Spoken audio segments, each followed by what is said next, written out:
Hi, this is an informal talk on an important subject. It's the difference between the standing and state or walk of a Christian believer.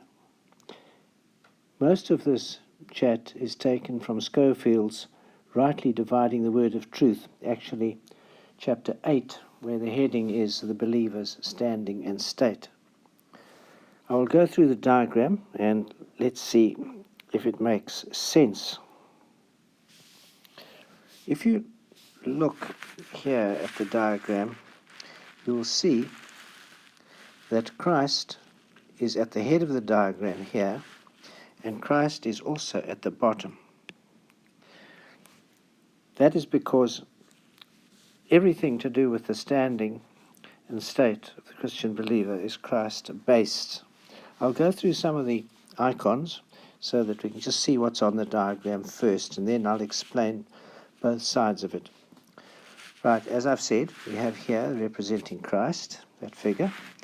This here, this round, this circle, red circle, represents the blood of Christ. You'll see it's there, and it's there as well.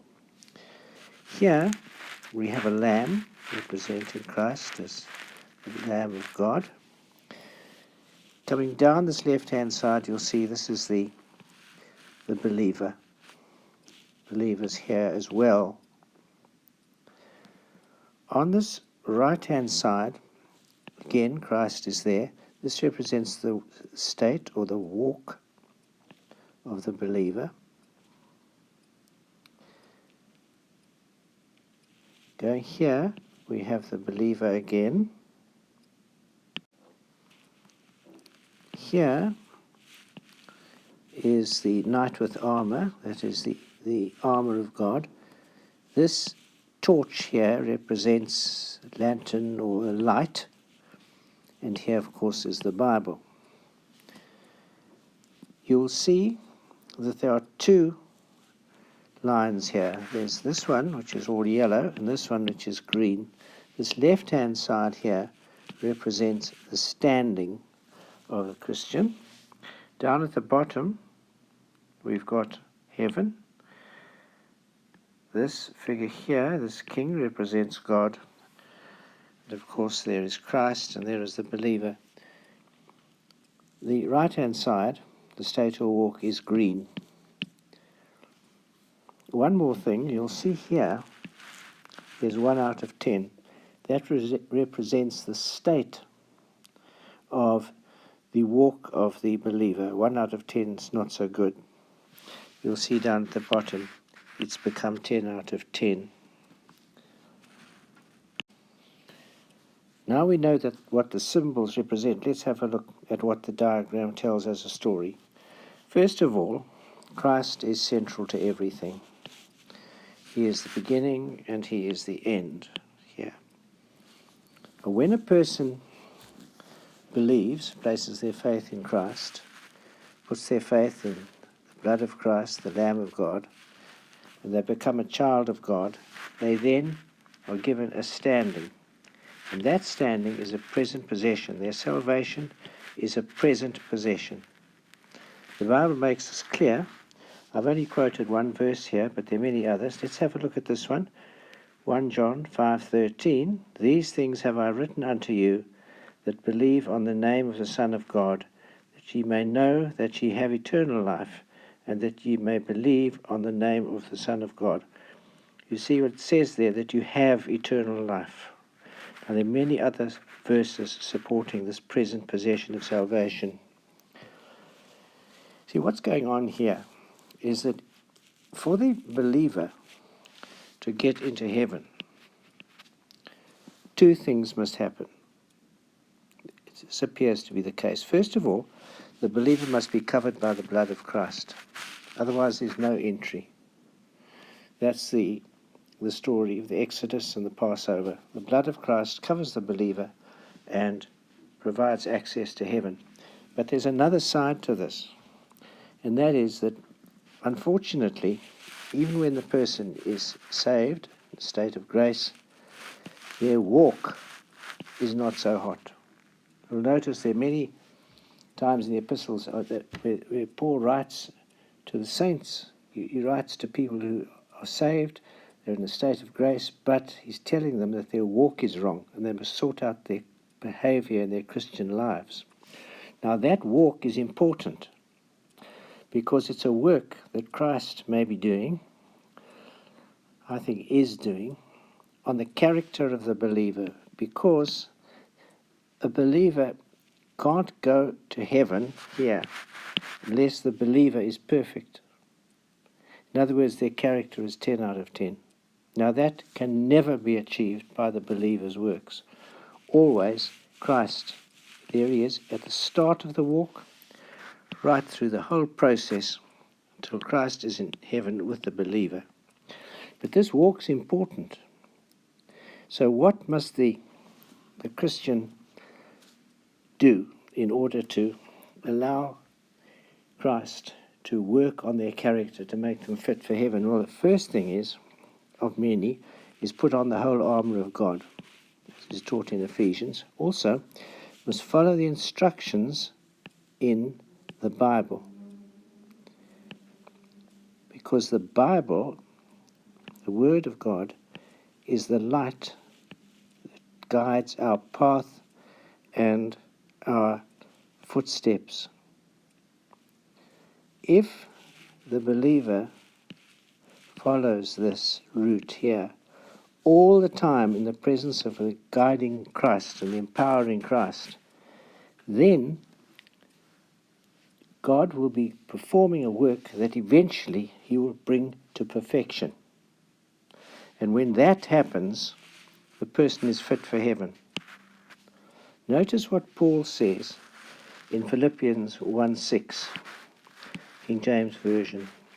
Being confident of this very thing, that he which hath begun a good work in you will perform it until the day of Jesus Christ. This work that is being done by God is certainly not to do with salvation, because salvation is secured here by the blood of Christ. This work here is the work by God, Christ, on the character of the believer, to bring the believer's character into a state that it's fit for heaven. It's very important to understand that this work here during the walk is the work of grace and the work of God and the power of God. This is not an effort by the believer to perfect their own character. That's the work of God. Could never do that. That's why Christ is right here at all stages. I'd like now just to refer to a few verses which are relevant, and I'll quote the text, and it's from the Authorized Version. The assertion that a person must have a 10 out of 10 character and of course be covered by the blood of Christ it seems to be clear in the scripture, especially with regard to the character.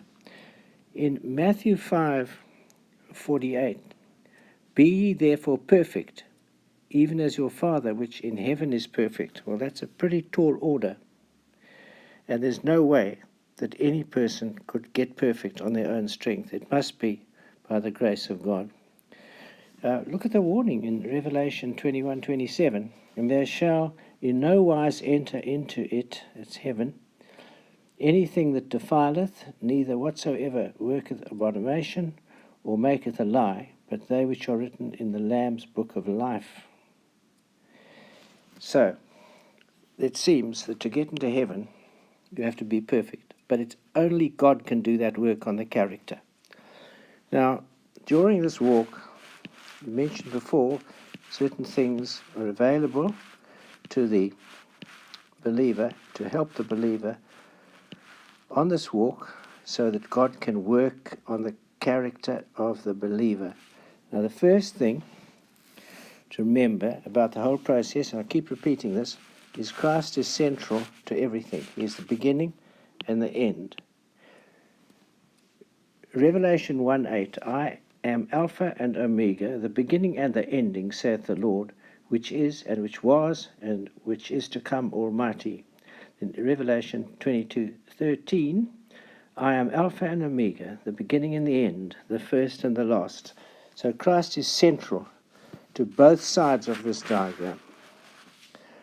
Now, to go on a little bit, we said here, when a person places their faith in Christ, they're saved by the blood of Christ. Romans 5:9, much more then, being now justified by his blood. Those are the words, justified by his blood, we shall be saved from wrath through him. Saved by the blood of Christ. Don't forget that when John the Baptist saw Christ coming, he said, this is John 1:29, the next day John seeth Jesus coming unto him, and saith, Behold the Lamb of God, which takes away the sin of the world. This is telling you that this route down here is all the work of Christ and the covering of the believer by the blood of Christ. There's no works here at all of the believer. Now, on this other side here, is it necessary for a person's character to be fixed up? Well, a good place to start is Psalm 130, verse 3. If thou, Lord, should mark iniquities, O Lord, who shall stand? What's that saying is, what's your score at the moment out of 10? Trouble is 1 out of 10. Terrible. Even 9 out of 10 is not good enough. So there's a warning there in Psalm 130, verse 3. Then the work starts, this God work on the person, on the believer. And you get to the quote that I read from Philippians. But there's something else. Do you know that in Philippians 1:6, Paul says, being confident of this very thing, that he which hath begun a good work in you will perform it until the last day. So what we're being told, it would appear there in the scripture, is that this work on the character of the believer is which Christ starts, and Paul is confident that ultimately that work will be completed and the character will then be 10 out of 10. When that happens, probably after death. In what way? Who knows? But to say that the work is completed by death is to say that by the time you die you have a character which is 10 out of 10. And I don't think anybody is going to be foolish enough to say they've achieved that. So something must happen after death. There must be a cleaning up, clearing of the character in some way. Perhaps it's instantaneous, who knows.